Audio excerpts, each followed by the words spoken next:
Tribes நேயர்களுக்கு வணக்கம். நேற்று ரெட்பிக்ஸ் ஃபெலிக்ஸ் அவர்கள் ஒரு வீடியோ வெளியிட்டிருக்கிறாரு. அதில் தமிழக அரசு முதல்ல பிஎம் ஸ்ரீ பள்ளிகள் திட்டத்தை ஒப்புக்கொண்டதாகவும் இப்போ அதை எதிர்க்கிற மாதிரி ஒரு நாடகத்தை ஆடி மக்களை ஏமாத்திட்டு வருது அப்படின்ற ஒரு குற்றச்சாட்டை முன் வச்சிருக்கிறாரு. இதை நிரூபிக்கிற வகையில் சில ஆதாரங்களையும் அந்த வீடியோவில் வெளியிட்டுள்ளாரு. அந்த ஆதாரம் எந்த அளவுக்கு உண்மை, அது என்ன ஆதாரம் அப்படின்றத பற்றி தான் இந்த வீடியோவில் நம்ம பேச இருக்கோம். இது குறித்து பேசுறதுக்காக திரு கரிகாலன் அவர்கள் நம்மோடு இணைந்துள்ளார். வாருங்கள், அவரோடு பேசுவோம். வணக்கம். வணக்கம் அரவிந்த். நேற்று நாடாளுமன்றத்தில் தர்மேந்திர பிரதான் அவர் வச்ச குற்றச்சாட்டு, என் அமைச்சர் சந்திச்சாங்க, தமிழகத்தை சார்ந்த அமைச்சர் சந்திச்சாங்க, எம்பிக்கள் சந்திச்சாங்க, அப்போ அந்த திட்டத்தை ஒப்புக்கொண்டாங்க, இப்போ அதை ஒப்புக்கொள்ளாத மாரி ஒரு நாடகத்தை ஆடுறாங்க அப்படின்னு அவர் சொன்ன குற்றச்சாட்டு உண்மைதான், அதுக்கு ஆதாரம் இருக்குது அப்படின்லாம் சொல்லி பேசியிருக்காரு. அதை நீங்க எப்படி பார்க்குறீங்க? இல்லை, கொஞ்சம் கூட வெக்கம் கூச்சம் இல்லாமல் பொதுவெளியில் உட்கார்ந்து இப்படியெல்லாம் பொய் சொல்ல முடியுமா? சவுக்கு சங்கரையே மிஞ்சும் அளவிற்கு இன்றைக்கு ரெட்பிக்ஸ் ஃபெலிக்ஸ் மாறி இருக்கிறாரு. அவர் தான் இதழியல் ஜேர்னலிசம்னா இப்படிலாம் இருக்கணும், சோர்ஸ் உறுதியாக இருக்கணும், ரெண்டாவது நாம் வெளியிடுகின்ற ஆதாரங்கள் அரசு ஆவண அடிப்படையில் அது இருக்க வேண்டும், அரசு ஆணைகள் அடிப்படையில் இருக்க வேண்டும், இப்படியெல்லாம் எங்களுக்கு பாடம் நடத்தியவர் தான் ரெட்பிக்ஸ் ஃபெலிக்ஸ். இப்போ அவர் நேற்று அந்த வீடியோவை பார்க்கும் பொழுது அருள்மொழிவர்மன் கேட்க இவர் பதில் சொல்ல, அவர் கேட்க இவர், அதாவது அவர் பாட இவர் ஆட அப்படின்ற மாதிரி அந்த நேர்காணலே முழுக்க முழுக்க பொய்களால் கட்டமைக்கப்பட்ட ஒரு நேர்காணலாக அந்த நேர்காணல் முழுக்க அமைஞ்சிருக்குது. அந்த பேட்டியில நீங்க குறிப்பிட்ட மாதிரி தமிழ்நாடு அமைச்சர் அன்பில் மகேஷ் பொய்யாமொழி அவர் என்னை சந்தித்தார். அதே போல தமிழ்நாட்டின் சில எம்பிக்களும் என்னை சந்தித்தார்கள். சந்தித்து இந்த பிஎம் ஸ்ரீ ஸ்கீமை நாங்க ஏத்துக்கிறோம் அப்படின்னு என்னிடம் சொன்னார்கள் அப்படின்னு அவர் சொல்றாரு. அதாவது ஃபெலிக்ஸ் சொல்றாரு, என்ன சொல்றாருன்னா, நாடாளுமன்றத்துக்குள்ள அப்படி போய் பேசிடுவாங்களா? பாஜக காரங்க எவ்வளவு யோக்கியம் பாருங்க, யாருமே பொய்யே பேச, பாஜகவில் ஒருத்தன் உறுப்பினரா இருக்கணும்னா பொய் மட்டும், அதுதான் முதல் தகுதி. நல்லா பொய் பேசுவானா அவனுக்கு அந்தந்த அளவில் பொறுப்பு, பொய் பேசணும், கிரிமினல் நடவடிக்கைகளில் ஈடுபட வேண்டும். இதுதான் பாஜகவில் இருப்பதற்கான அடிப்படை தகுதி. ஒன்றிய அரசினுடைய கேபினெட்டே ஒரு கிரிமினல் கேபினெட். அந்த அளவுக்கு மிக மோசமான அமைச்சரவை, ஒரு மோசமான கட்சி பாஜக. அவர்கள் எவ்வளவு பெரிய யோக்கிய சிகாமணின்னு இவர் ஃபெலிக்ஸ் சொல்றாரு. அது எப்படி நாடாளுமன்றத்துல தர்மேந்திர பிரதான் போய் சொல்லிடுவாரா? எப்படி நிர்மலா சீதாராமன் போய் சொல்லியா போன கூட்டத்துல? ஆமா, நிர்மலா சீதாராமன் நான் இந்தியே படிக்கல, என்னை குடும்பப்படுத்தினாங்க தமிழ்நாட்டுல அப்படின்னு ஏற்கனவே நாடாளுமன்றத்தில் போய் சொன்னார். அப்புறம் விஜயசங்கர் ராமச்சந்திரன், ஃப்ரண்ட்லைன் முன்னாள் ஆசிரியர், எடிட்டர், அவர் அவருடைய தங்கை அங்க படிக்கிறாங்க, ஹிந்தி இருந்துச்சு அப்படின்றத தெளிவுபடுத்திட்டாங்க. நிர்மலா சீதாராமன் கூட ஒன்னா படிச்சவங்க. இப்ப அது தெளிவானுச்சு. அதை நாடாளுமன்றத்தில் தயாநிதி மாறன் அவர் இதை போய் முன் வச்சாரு. இப்படி நிர்மலா சீதாராமன் நாடாளுமன்றத்திற்குள்ளேயே ஏற்கனவே அசிங்கப்பட்டார். இப்படி பொய் சொல்வதற்கே பெயர் போனவர்கள் தான் சங்கிகள். வலதுசாரி அரசியல் அப்படின்றதே முழுக்க முழுக்க பொய்களால் கட்டமைக்கப்பட்ட ஒரு பாசிச அரசியல், ஒரு அடக்குமுறை அரசியல் தான் அப்படின்றது எல்லாருக்கும் தெரியும். ஆனா ஃபெலிக்ஸ் என்ன சொல்றாருன்னா, நாடாளுமன்றத்திலே பொய் சொல்லுவாரா அப்படின்றாரு. இப்ப விஷயம் வருவோம். ஃபெலிக்ஸ் என்ன சொல்றாருன்னா, கடந்த ஆண்டு மார்ச் 15ஆம் தேதி தமிழ்நாடு பள்ளிக்கல்வித்துறை அமைச்சர் அன்பில் மகேஷும் அப்புறம் தமிழ்நாட்டினுடைய சில எம்பிக்களும் சந்தித்தார்கள், அதுக்கு பாருங்க ஆதாரம் அப்படின்னு உன்னை தூக்கிட்டு வர்றாரு. தமிழச்சி தங்க பாண்டியன் உள்ளிட்ட எம்பிக்களும் உங்களுடைய ஸ்டேட் எஜுகேஷன் மினிஸ்டர் என்னை பார்த்தீங்க, அன்பில் மகேஷ் பார்த்தீங்க, பார்த்து நீங்க அக்ரி பண்ணிக்கிட்டீங்க. ஓகே, அக்ரி பண்ணிட்டு இந்த பாருங்க அதே டேட்ல அவர் தர்மேந்திர பிரதான் சொன்ன அதே தேதியில டைம்ஸ் ஆஃப் இந்தியாவில் செய்தி வந்திருக்குது. ஓகே, என்ன வந்திருக்குது? Tamil Nadu agrees to implement PM Shri school scheme centre சொல்லியிருக்காங்க. அதே டேட் அஃபிஷியலா வந்திருக்கு. அஃபிஷியலா டைம்ஸ் ஆஃப் இந்தியா. ஓகே, எதை தூக்கிட்டு வர்றாரு அப்படின்னா, டைம்ஸ் ஆஃப் இந்தியாவில் ஒரு செய்தி வெளியாகிருக்குது. அந்த செய்தியை எடுத்துட்டு வர்றாரு. அந்த செய்தி டைம்ஸ் ஆஃப் இந்தியாவில் வந்த செய்தி என்னன்னா, Tamil Nadu agrees to implement PM Shri school scheme centre அப்படின்னு சொல்றாங்க. ஒத்துக்கிச்சு இந்த ஸ்கீமுக்காக, இந்த ஸ்கீமை இம்ப்ளிமெண்ட் பண்ண போறோம், நாங்க நடைமுறைப்படுத்த போறோம், தமிழ்நாடு அரசு ஒத்துக்கிட்டாங்கன்னு ஒரு செய்தி இருக்குது. இது ஒரு திரிக்கப்பட்ட செய்தி, இது உண்மையான செய்தி இல்லை. அந்த பேட்டியில ஆதாரம் என்ன அப்படின்னு ஃபெலிக்ஸ் காட்டுறாருல்ல, அந்த ஆதாரம் இந்த ஆதாரம் தான். அவர் சீனியர் ஜேர்னலிஸ்ட், அது சீனியர் ஜேர்னலிஸ்ட். அது சொல்றப்ப எப்படி தெரியுங்களா சொல்றாரு? NDTVல இருந்து இருக்காருங்க அவர். அத்தனை கிட்டத்தட்ட 25-30 ஆண்டுகள் அவருக்கு எக்ஸ்பீரியன்ஸ் இருக்குது. அந்த அளவுக்கு மூத்த பத்திரிகையாளர் அவர் இந்த திரிக்கப்பட்ட செய்தியை ஆதாரம்னு எடுத்துட்டு வர்றாரு. ஆதாரம்னு எடுத்துட்டு வந்ததோட பரவாயில்ல, அபிஷியலி டைம்ஸ் ஆஃப் இந்தியாவிலே வந்திருக்குது. Officially Times of India union government. ஆமா, இவர் அருள்மொழிவர்மன் அபிஷியலா வந்திருக்குதா, இவர் ஃபெலிக்ஸ். ஆமா, அபிஷியலி டைம்ஸ் ஆஃப் இந்தியாவில் வந்து அபிஷியல் என்னது? அபிஷியல் என்னது? அபிஷியல்னா அரசாங்கம் வெளியிட்டாதான் அது வந்து அபிஷியல். இப்ப இவங்க தனியார் எதை வேணாலும் வெளியிட்டுக்குவாங்க, அதெல்லாம் அபிஷியல் ஆயிருமா? இப்போ அபிஷியலா வந்துருச்சு அப்படின்னு சொன்னாரு. இவர் தான் சொல்லுவாரு, அது வந்து இப்போ புதிய தலைமுறையில் இப்படி ஒரு செய்தி வந்திருக்குது, சன்ல இப்படி ஒரு செய்தி வந்திருக்குது, யோ அதுவா அஃபீஷியல் நியூஸு, அங்கே பார்க்கணும், கவர்மெண்ட் செய்தி குறிப்பு என்ன வெளியிட்டு இருக்கிறாங்க அதை பாரு, அதான் வந்து நியூஸு அப்படின்னு இவர் கடந்த காலங்களில் எங்களுக்கு பாடம் எடுத்தவர். ஆனால் இவர் வந்து டைம்ஸ் ஆஃப் இந்தியாவோட திரிக்கப்பட்ட ஒரு செய்தி. அந்த உண்மையான செய்தி என்ன அப்படின்னா, நான் அந்த அரசாணையவே இப்போ உங்களுக்கு காட்டுறேன், படிச்சு காட்டுறேன். 2024 மார்ச் 15 அன்னைக்கு தமிழ்நாட்டினுடைய சீஃப் செக்ரட்டரி சிவதாஸ் மீனா அவர் வந்து ஒரு கடிதத்தை ஒன்றிய கல்வித்துறை அமைச்சகத்துக்கு வந்து அந்த கடிதத்தை அனுப்புறாரு. சஞ்சய்குமார் அப்படின்ற அதிகாரிக்கு சிவதாஸ் மீனா தமிழ்நாட்டினுடைய தலைமைச் செயலாளர் ஒரு கடிதத்தை வந்து அனுப்புறாரு. அந்த கடிதத்துல வந்து அதுல ரொம்ப தெளிவா வந்து சொல்லிருக்கிறாங்க, with reference to your letter dated 23/2/2024 I would like to inform that the state of Tamil Nadu is very keen to sign the MOU Memorandum of Understanding for establishing the PM Shri schools in the state. நாங்க PM Shri school திட்டத்தில் கையெழுத்து போடுறதுல ரொம்ப ஆர்வமா இருக்கிறோம் அப்படின்னு முதல் வரியில குறிப்பிட்டிருக்கிறாரு. அடுத்த வரி, இன் திஸ் ரிகார்டு, இது தொடர்பாக a state level committee headed by school education secretary has been constituted. அதாவது தமிழ்நாட்டினுடைய பள்ளி கல்வியினுடைய செயலாளர் அவர் தலைமையில ஒரு கமிட்டி அமைக்க போறோம்.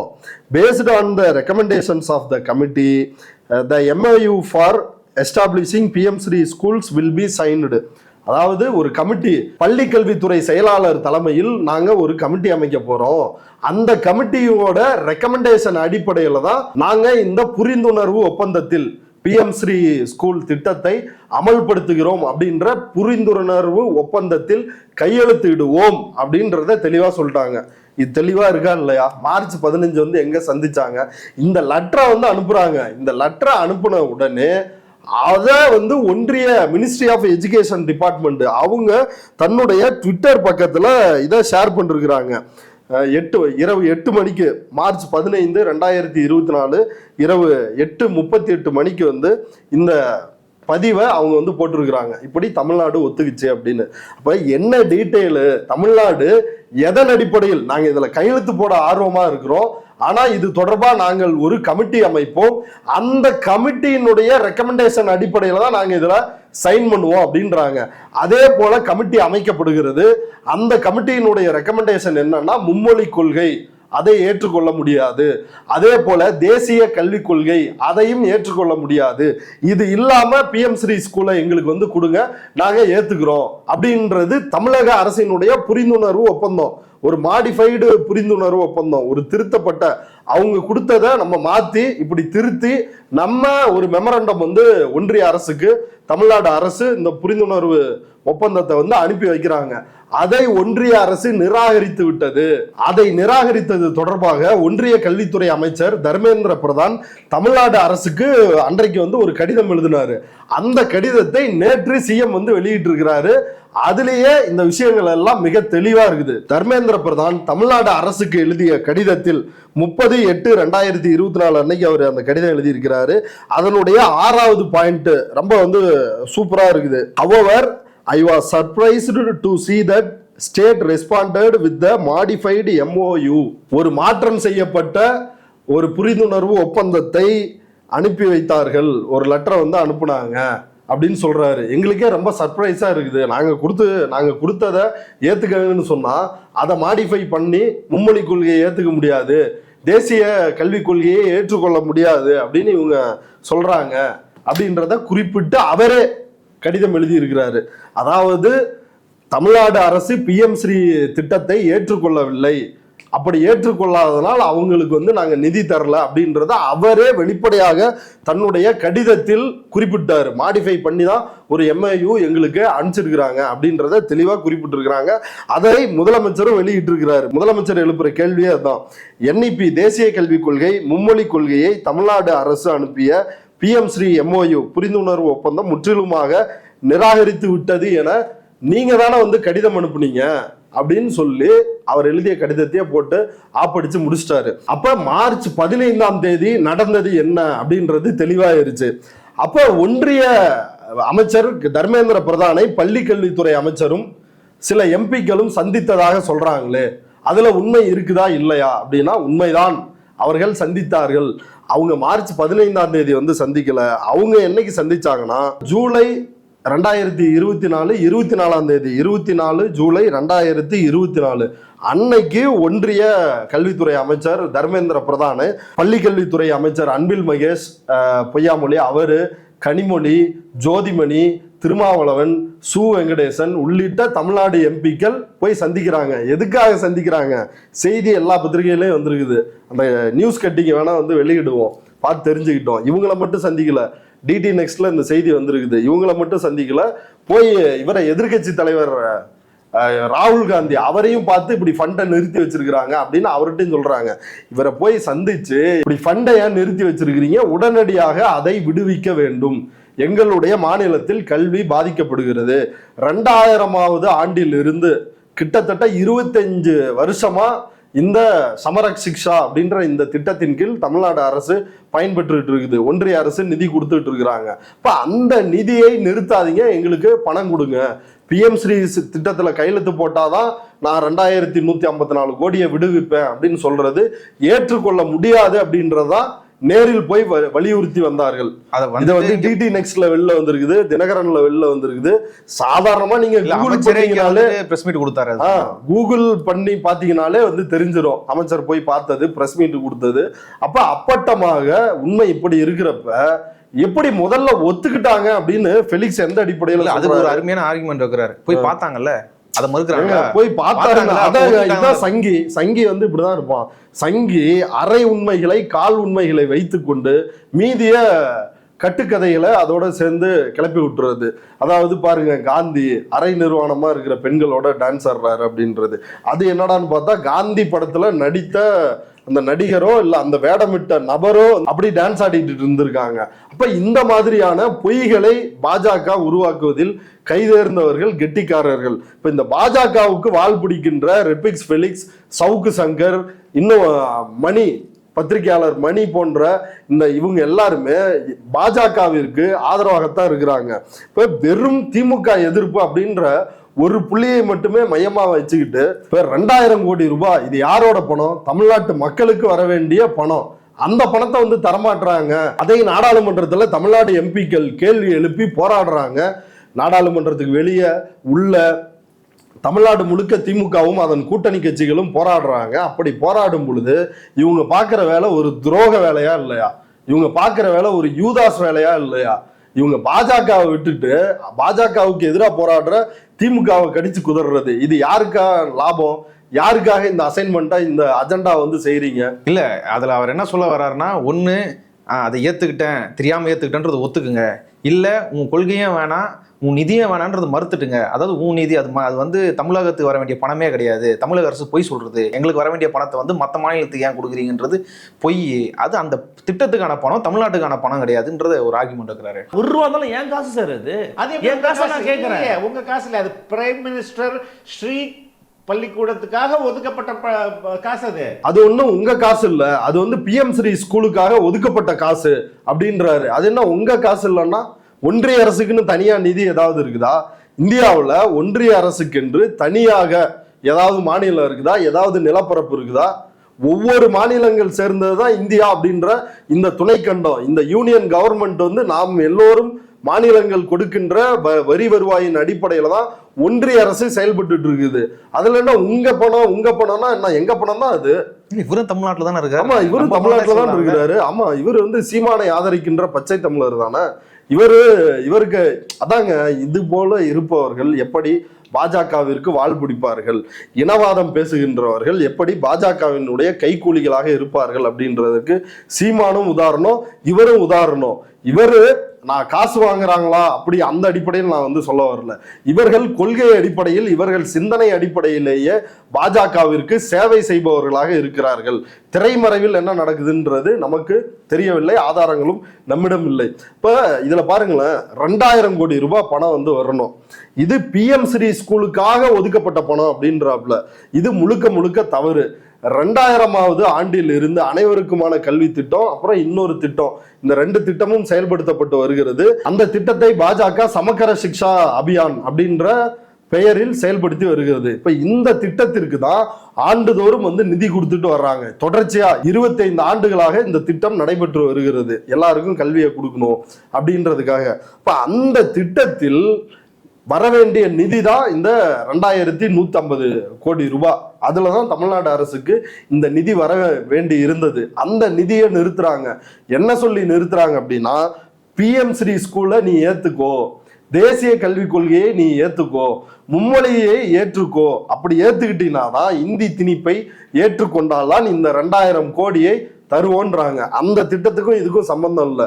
உனக்கு இதுல நிதி வேணும்னா நீ இந்த திட்டத்தை ஏற்றுக்கொள்ள வேண்டும். இது அப்பட்டமான ஒரு பிளாக்மெயில், ஒரு கட்ட பஞ்சாயத்து, ஒரு அயோக்கியத்தனம்.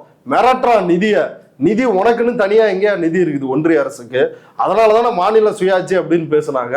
இப்ப இது போல டீலிமிட்டேஷன்றான், இது போல இந்தியை திணிக்கின்ற வேலையை, மும்மொழி கொள்கையை திணிக்கின்ற வேலையை, இப்ப இதெல்லாம் எதை நோக்கி இட்டு செல்லும் அப்படின்னா, ஒரு பிளவை நோக்கி தான் வந்து இட்டு செல்லும். இந்தியாவினுடைய ஒரு ஒற்றுமையை பாஜக குலைக்கிறது. அதனாலதானே மொழிவழி மாநிலங்களாக இந்தியாவை பிரிச்சிருக்கிறாங்க.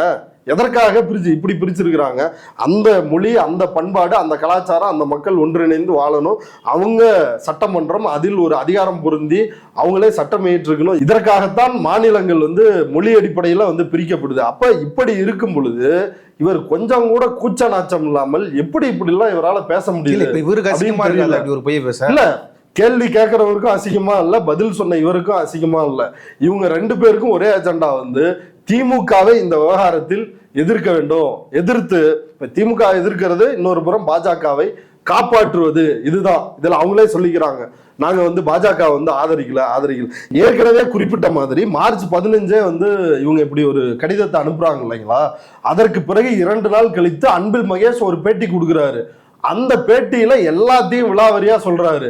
சம்பந்தமே இல்லாம PM ஸ்ரீ ஸ்கூல் அந்த ஸ்கீமை எடுத்துட்டு வந்து சமக்கர சிக்ஷா அபியான் இந்த ஸ்கீமோட வந்து ஒன்னா சேர்த்து நீங்க PM ஸ்ரீ ஸ்கூலை ஒத்துக்கிட்டாதான் இந்த சமக்கர சிக்ஷாவில் வந்து நிதியை ஒதுக்குவோம் அப்படின்னு இவங்க மிரட்டுறாங்க அப்படின்னு வெளிப்படையா பேட்டி கொடுத்தாரு. மிரட்டுகிறார்கள் என்று வெளிப்படையாக பேட்டி கொடுத்தார். போய் ஒன்றிய அமைச்சரை நேரடியாக சந்தித்தார். எம்பிக்கள் வந்து கூட இருந்தாங்க. இத ஒரு நாடகம்னு சொல்றாரு. இது பேர் எப்படி வந்து ஒரு நாடகமா இருக்க முடியும்? ஏன்னா தர்மேந்திர பிரதான வந்து நீ அன்சிவிலைஸ்டுன்னு சொல்லு, தமிழ்நாட்டு எம்பிக்கள் நாகரிகமற்றவர்கள், ஜனநாயக பண்பற்றவர்கள், அவர்கள் வந்து தமிழ்நாட்டு மாணவர்களுடைய வாழ்க்கையை சீரழிக்கிறார்கள் இப்படின்னு அவர் பேசியது திமுக சொல்லியா பேசினாரு? இல்ல, மும்மொழி கொள்கையை அவங்க அடிக்கிற மாரி அடிப்பாங்களா, இவங்க அலற மாரி அலறாங்களா? இது வந்து ஒரு டிராமா அப்படின்றாப்ல. சரி, திமுக டிராமா பண்ணுது. இப்ப அமைச்சரை போய் சந்திக்க போனாங்கல்ல விசிக தலைவர் திருமாவளவன், அவரு MP வெங்கடேசன் CPM MP, அப்புறம் காங்கிரஸ் MP ஜோதிமணி, இப்ப இவங்களும் சேர்ந்து நாடகம் ஆடுறாங்களா? இப்ப பாஜகவை எதிர்க்கின்ற இந்தியா கூட்டணி நாடகம் ஆடுறாங்களா?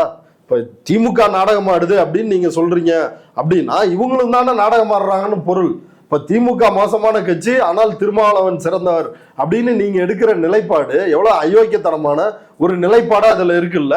அதுல அவர் சொல்றாரு, எடப்பாடி BJP கிட்ட முறுக்கிட்டு இருக்கிறாராம், விஜய் வந்து இன்னொரு பக்கம் இருக்கிறாராம். அதனால பாஜகவிற்கு திமுக வந்து தேவையாம். அதனால எப்பயுமே இப்படிதான் வந்து இருப்பாங்க, அடிக்கிற மாரி அடிப்பாங்க, அலற மாரி அழுவாங்க. இப்ப பாருங்களேன், தனக்கு எதிரான வாக்குகளை ஏற்கனவே தமிழ்நாட்டில் பாஜகவிற்கு எதிரான மனநிலை தான் தமிழ்நாட்டில் இருக்குது.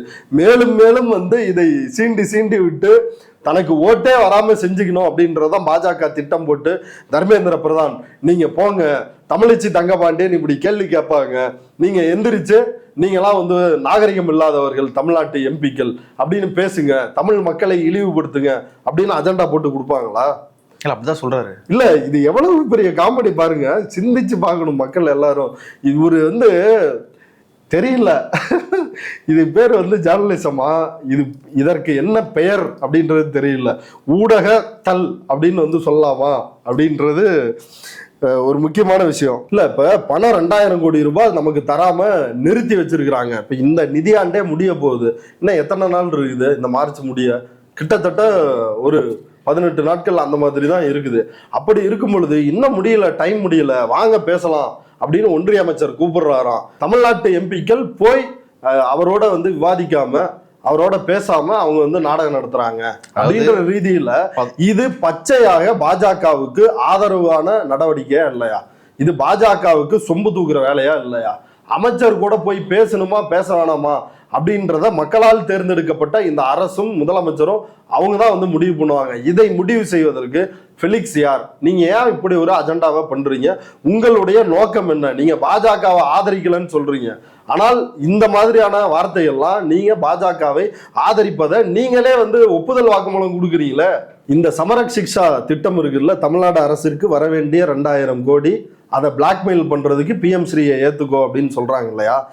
இந்த சமரக் சிக்ஷா திட்டத்துக்கு 60% நிதியை ஒன்றிய அரசு தர்றாங்க, 40% நிதியை மாநில அரசுகள் தருகிறார்கள். எந்தெந்த மாநிலத்தில் இம்ப்ளிமெண்ட் பண்றாங்களோ அதுவும் முழுக்க முழுக்க ஒன்றிய அரசு அவங்க நிதியில இருந்து நமக்கு தரல. நம்மளும் வந்து அதில் கான்ட்ரிபியூட் பண்ண வேண்டியதா இருக்குது. அப்ப இது எவ்வளவு பெரிய அயோக்கியத்தனமான ஒரு விஷயமா இருக்குது. தமிழக அரசு இப்போ நடத்துறது நாடகம் தான் அப்படின்றத நிரூபிக்கிறதுக்காக இன்னொரு விஷயத்த அவர் வந்து சொல்றாரு. அதாவது தர்மேந்திர பிரதான் வந்து அவர் பேசின உடனே இங்கே தமிழ்நாட்டில் பாருங்க திமுக காரங்க போராட்டம்னு போகிறாங்க. அந்த போராட்டம்லாம் எப்படி உடனே நடத்த முடியும்? எப்படி அவ்வளோ பேர் கேதர் பண்ணாங்க? எப்படி வந்து இவரோட போஸ்டர் அடித்தாங்க, தர்மேந்திர பிரதானோட போஸ்டர் அடித்தாங்க, அதை அவளை வந்து வில்லன்னு சித்தரிக்கிறதுலாம் அதுக்குள்ளெல்லாம் அந்த எடிட்டிங்லாம் பண்ண முடியுமா அப்படின்னு சொல்லி இது ஒரு பெரிய பாயிண்ட்டாக அவர் முன்வைக்கிறாரு. அதாவதுங்க இதெல்லாம் ஒரு அமைப்பு, ஒரு இயக்கம், ஒரு போராட்டம் இதெல்லாம் வந்து எப்படி நடக்குது அப்படின்னு தெரிந்தவர்களுக்கு இதெல்லாம் தெரியும். ஒரு கொடும்பாவி ஒரு உருவ பொம்மையை தயார் பண்ணுறதுக்கு எவ்வளோ நேரம் ஆகும்?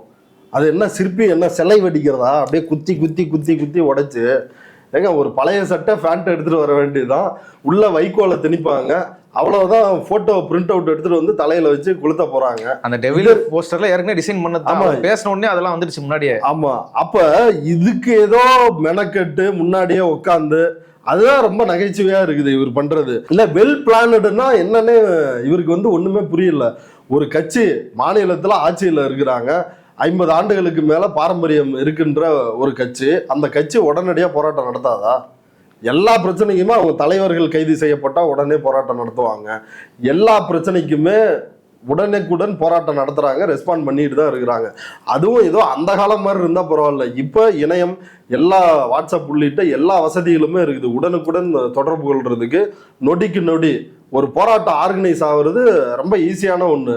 இதை வந்து ஒரு வெல் பிளானடு அப்படின்னு சொல்றதெல்லாம் சரி, இது வெல் பிளானடு. தர்மேந்திர பிரதான் பேசுனது அதுவும் வெல் பிளானடா? எப்படிங்க பார்க்கிற பார்வையாளர்களை இவர்கள் எப்படி முட்டாள்களாக்க நினைக்கிறார்கள் அப்படின்றதான் இதுல இருந்து நம்ம புரிஞ்சுக்கணும். அதே பேட்டியில வந்து திமுக வந்து இவர்கள் பார்ப்பன எதிர்ப்பு பேசுறாங்க, ஆனா பார்ப்பனர் ஆகிய எஸ்வி சேகரையும் பாண்டியவை வந்து கௌரிக்கிறாங்க. இதே வந்து சீமானோ மற்றவரோ செஞ்சா பாருங்க சங்கி கூட தொடர்பு இருக்குது, இவரும் சங்கிதான் அப்படின்னு ஒரு முத்திரையை குத்துறாங்களே, இவங்க மட்டும் அதை செய்யலாமா? இல்லைங்க, அடிப்படையில் ஒரு வேறுபாடு இருக்குது. திகாவில் பார்ப்பனர்கள் உறுப்பினரா இருக்க முடியாது, ஆதரவாளர்களாக இருக்கலாம். திமுகவில் பார்ப்பனர்கள் வந்து உறுப்பினர்களா ஆகலாம். அது திராவிடர், இது திராவிட, இது இடத்தை மையப்படுத்தி அதில் இருக்கிற மக்கள், அது இனத்தை மையப்படுத்தி அந்த மக்கள் அப்படின்ற இந்த கண்ணோட்டத்தின் அடிப்படையில் இந்த அமைப்புகளுக்கு வேறுபாடு இருக்குது.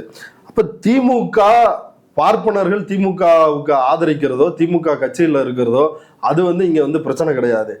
எஸ்வி சேகரை போன்ற ஒரு கிரிமினல், ரங்கராஜ் பாண்டே போன்ற ஒரு ஜாதி வெறியன், மதவெறியன், இவங்க 2 பேருமே ஜாதி வெறியில் தமிழ்நாட்டில் தலை சிறந்தவர்கள்னு ஒரு 10 பேரை பட்டியலிட்டோம்னா அந்த பட்டியலில் முதல் 5 இடத்திற்குள் இடம் பிடிக்க வேண்டிய நபர்கள் தான் எஸ்வி சேகரும் இந்த ரங்கராஜ் பாண்டேவும். எஸ்வி சேகருக்கு எந்த அளவுக்கு ஜாதி திமிர், எங்கேயாவது பூணூல வெளியே காட்டாம அந்த ஆள் வந்து எங்கேயாவது பொது வெளியில் அப்பீர் ஆகியிருக்காப்லையா?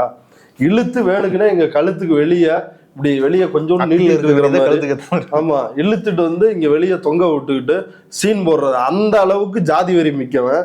பெண் பத்திரிகையாளர்களை இழிவுபடுத்தி பேசி கிரிமினல்னு நீதிமன்றத்தால் அறிவிக்கப்பட்ட ஒரு குற்றவாளி. இப்படி இருக்கின்ற ஒரு அயோக்கியனை எதுக்காக திமுக வந்து மேடை ஏத்தணும்? சமூக நீதிக்கு இந்த பார்ப்பனர்களுக்கு ஏதாவது சம்பந்தம் இருக்குதா? இவங்க எல்லாருமே இன எதிரிகள். அவங்க பார்ப்பனர்கள் அப்படின்ற காரணத்துக்காக மட்டும் இல்ல, அவங்க சனாதனத்துக்காக தான் எஸ்.வி. சேகரும் ரங்கராஜ் பாண்டேவும் போராடிட்டு இருக்காங்க. ரங்கராஜ் பாண்டே கலைஞரே வந்து இழிவுபடுத்தி தன்னோட இவர் போய் அவங்க பாண்டே அவங்க அப்பன் செத்து போறான், செத்து போன உடனே போய் பார்க்க போறாரு சிஎம். பார்த்துட்டு வந்துடுறாரு. அந்த மீசையை மலித்து அதில் மீண்டும் மயிர் முளைப்பத அந்த சின்ன சின்னதா முளைக்கும்ல, அந்த டைம் கூட இல்லை, அதுக்குள்ள பார்ப்பன சங்க மாநாட்டுல இந்த பாண்டே பேசுறான். அதுலதான் பாண்டே என்ன சொல்றான்னா, 4 தலைமுறையாக அவங்க நாயனம் வாசித்ததால் தான் சிஎம் ஆக முடிஞ்சது அவங்க குடும்பத்தால அப்படின்னு கேவலமா சாதியை இன்டைரக்டா குறிப்பிட்டு பேசினானா இல்லையா? இதை விட யார பேசுனதோட மட்டும் இல்லாம அதை நியாயப்படுத்தணும். கடுமையான எதிர்ப்பு வந்துச்சு. எதிர்ப்பு வந்த வேட்டி நியாயப்படுத்தணும். மேடையில சொல்றான், எல்லாருமே சுபவி இவங்க எல்லாருமே என்னை வந்து எதிர்த்தாங்க, இவங்க எல்லாம் போய் பார்க்குற அளவுக்கு ஒருத்தான ஆளா அப்படின்லாம் வந்து சொன்னாங்க, ஆனா சிஎம் வந்தாரு அப்படின்னு சொல்றது மூலமா என்ன, நீங்க கோர் டிஎம்கே சப்போர்ட்டரா கூட இருக்கலாம், ஆனா பாத்தியா சிஎம் வந்து என்னதான் மதிப்பாரு, ஒன்னும் மதிக்க மாட்டாரு, அப்படித்தானே ஒரு கண்ணோட்டத்தை வந்து அதுல ஒரு திமிரா ஒரு தெனாவட்டா அப்படிதான் வந்து அவன் பேசுறான். எஸ்.வி. சேகர திமுக மேடையில எதுக்கு பரிவட்டம் கட்டணும்? அவன் யாரு முதல்ல? அவன் வந்து இந்த கவர்மெண்ட்டுக்கு என்ன சர்டிபிகேட் கொடுக்க வேண்டியது இருக்குது? அவன் என்ன அனைத்து ஜாதி அர்ச்சகரை வந்து ஏத்துக்கிட்டான்னா இன்னைக்கு அவன் வந்து கேஸ்ல சிக்கி இருக்கிறான், அதுல இருந்து தப்பிக்கணும், அரசோட ஆதரவு வேணும்.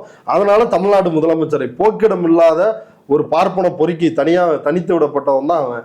பாஜகவில் அவனுக்கு வந்து போக்கிடம் இல்லை, வேற எங்கெங்கேயோ அலைஞ்சான், போக்கிடம் இல்லை. இப்போ வந்து திமுகவை ஆதரித்து பேசும் சிஎம் புகழ்ந்து உதயநிதி ஸ்டாலினை புகழ்ந்து எவ்வளவு திமிரா இவன் வந்து கடந்த காலத்துல பேசிட்டு இருந்தான். இப்ப இன்னைக்கு வந்து பேசுறான உடனே இவனை மேடை ஏற்றுவது மிக மிக ஒரு அநாகரிகமான செயல். இது கண்டனத்துக்குரிய செயல். இது நம்முடைய கருத்து. இதுல என்னன்னா ஃபெலிக்ஸ் வந்து எனக்கு அது ஒன்றும் பிரச்சனை இல்லை அப்படின்னு அதை நின்றுறாரு. அது எப்படி சார் திமுக மேடையில அதுவும் ஒரு பார்ப்பனரை ஏற்றி பரிவட்டம் வந்து கட்டலாமா அப்படின்னு பொங்கி இருக்கிறாரு வந்து அருள்மொழிவர்மன். அவர் எந்த அளவுக்கு ஒரு பார்ப்பனிய எதிர்ப்பு போராளி அப்படின்றது ரொம்ப தெளிவா தெரியுது. திமுக எந்த அளவுக்கு கொள்கையான அமைப்பு, அந்த அமைப்பு தன்னுடைய மேடையில் ஒரு பார்ப்பனரை ஏற்றலாமா அப்படின்ற அளவிற்கு அவர் ஆழ்ந்து போய் அப்படி வந்து பொங்கி இருக்கிறாரு. இல்லை இந்த பொங்கல்லாம் அந்த அருகதை வந்து உங்களுக்கு கிடையாது. நீங்க பார்ப்பனர்களிடம் சரணாகதி அடைந்துவிட்டு பார்ப்பனர்களுக்காக ஒரு இந்துத்துவ தமிழ் தேசியத்தை தமிழ்நாட்டில் தமிழ் இந்துத்துவாவை பரப்புகின்ற கும்பல் கூட்டத்தில் வேலை செஞ்சுக்கிட்டு நீங்க வந்து ஏதோ மதச்சார்பற்ற ஒரு நபர் போலவும் மத நல்லிணக்கத்திற்காக இருப்பவர் போலவும் சாதியை எதிர்ப்பவர்கள் போலவும் வந்து நடிப்பது ரொம்ப நகைச்சுவையா இருக்குது. சீமான் பையனுக்கு ஐயரை வச்சு மொட்டை அடிச்சு காது குத்தி மந்திரம் ஓதி சமஸ்கிருத மந்திரம் ஓதி நடந்துச்சா இல்லையா? அன்னைக்கு எதிர்ப்பு தெரிவிச்சாங்களா இவங்க யாராவது? அடுத்து கோயில்ல திருச்செந்தூர் கோயில்ல பேர் பாடியோட வந்து பாப்பானுங்களுக்கு பணத்தை கொடுத்துட்டு இப்படி கையை தொட்டு கும்பிட்டார நடந்துச்சா இல்லையா? பார்ப்பனர்கள் எல்லாம் தமிழர்கள் அப்படின்னு சயின்டிபிக்காவே டிஎன்ஏ ஆராய்ச்சியின் மூலமாகவே பார்ப்பனர்கள் வந்தேரிகள் தான்.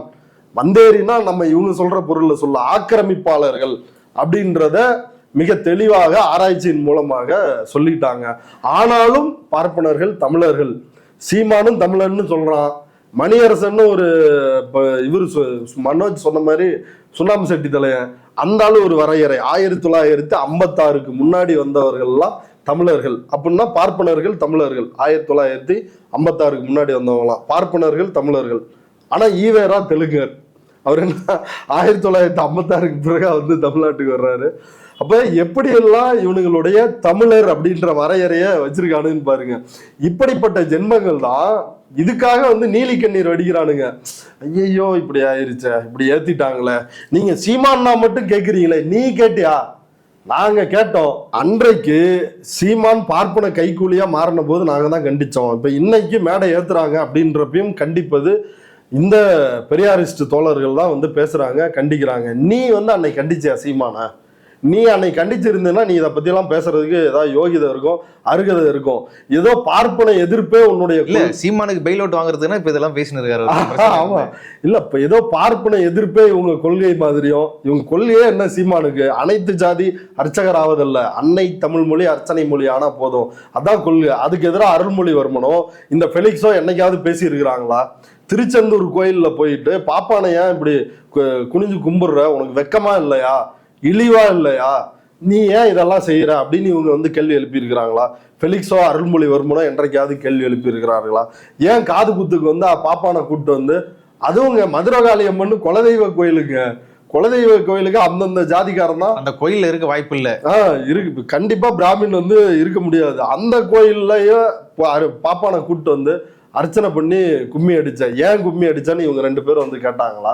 இப்படி எத்தனை விஷயங்கள் வந்து சொல்றது. பார்ப்பனர்களுக்கு பாஜகவுக்கு ஒரு பிரச்சனை என்றால் குறுக்கே வந்து நிற்பது யார்? அது மாரிதாஸ், எச் ராஜா, பேரறிஞர் எச் ராஜா, KT ராகவன், கிஷோர் கே சுவாமி, இப்படி எத்தனை பேரு பெரும் பாஜக RSS காரர்களுக்கு ஒரு பிரச்சனைனா குறுக்களை போய் பாயிறது இவங்க தான். தமிழ்நாட்டு எம்பிக்களை நாகரிகமற்றவர்கள்னு இழிவுபடுத்தி இருக்கிறாங்க.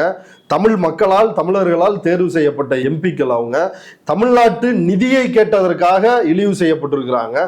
இப்படி இருக்கிறப்ப இது ஒட்டுமொத்த தமிழ்நாட்டுக்கே அவமானமா இல்ல. அவர் தான் உடனே திரும்ப வாங்கிட்டார்ல, அப்புறம் என்ன? இல்ல அதான் இதுல இவரு வந்து ஃபெலிக்ஸ் அதை சொல்றாப்ல, மாமா பைய சாட்டை வந்து திமுக காரங்களை தான் அப்படி சொன்னாரு, அவரு இப்படி திமுக காரங்களை தான் அப்படி சொன்னாருன்னு அதை நியாயப்படுத்தி இவன் ட்வீட் பண்றான், வீடியோ போடுறான்னா இவன் எவ்வளவு பெரிய அயோக்கிய பசங்க. இவன் நாம் தமிழர் கட்சியினுடைய கொள்கை பரப்பு செயலாளர். இப்ப இதை வந்து இவங்க யாராவது வந்து தட்டி கேட்டிருக்கிறாங்க, ஏன் வந்து பாஜக அமைச்சர் பேசுறாங்க?